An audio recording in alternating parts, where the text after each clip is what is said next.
वहां सुशासन बाबू कहते हैं कि हत्यारे बताकर हत्या नहीं करते। अरे कभी हत्यारे बताकर हत्या करते हैं क्या? आपने कई दफे अलग अलग बयानबाजी सुनी होगी, लेकिन किसी राज्य के मुखिया के मुंह से अपराध के मामले पर यह कहते सुना है क्या कि अपराधी मुझे बताकर अपराध नहीं करते? अगर ऐसा राज्य का मुखिया कह रहा है तो आप इससे उसकी ताकत का अंदाजा लगा लीजिए और सुशासनी छवि का भी अंदाजा लगा लीजिए। सबसे पहले सुनिए क्या कुछ कह रहे हैं बिहार के मुखिया नीतीश कुमार। लेकिन आप जान लीजिए कि ये किसी से परमिशन लेकर के करता है, और आपको किसी को मालूम है? अगर मालूम है तो बताइए प्लीज। अगर कहीं से भी पता चले कि किसका मर्डर किसने किया, आपको अगर कहीं से कोई संदेह और कोई मिलता है तो बताना चाहिए ना। लेकिन नहीं, ये सवाल, आपका सवाल बिल्कुल गलत है, आपका सवाल अनुपयुक्त है। मैं कह रहा हूं और अच्छी तरह जान लीजिए कि आप इस तरह से पुलिस को डिमोरलाइज मत करिए। और पुलिस पूरे तरह से काम कर रही है, और जो भी पुलिस वाला अगर अपने काम को नहीं निभाता है उस पर भी कार्रवाई होती है।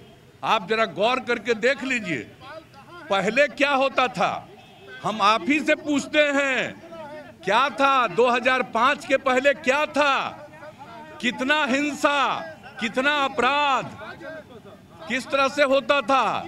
आज वो स्थिति है। तो आपने सुना बिहार में क्राइम अन कंट्रोल है, लेकिन जब ये सवाल नीतीश कुमार से पूछा जाता है, बिहार के मुखिया से पूछा जाता है, तो मुखिया कहते हैं कि हत्यारे बताकर हत्या करते हैं क्या?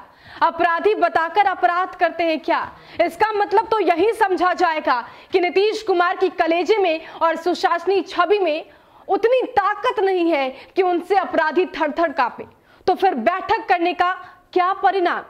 अपराधियों को, अधिकारियों को हड़काने का क्या परिणाम? और सबसे बड़ी बात कि आपके हाथ में बिहार की बागडोर देने का क्या परिणाम?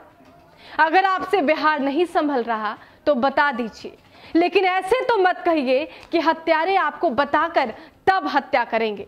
अगर ऐसा आप कहेंगे तो बिहार के लोग किसके सामने गुहार लगाएंगे?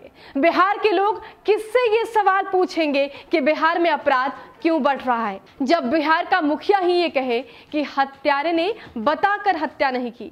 ऐसे में आप वहां पर कानून व्यवस्था और विधि व्यवस्था का हिसाब किताब लगा लीजिए और ये भी समझ लीजिए कि बिहार में सुशासनी छवि का हकीकत क्या है। नमस्कार।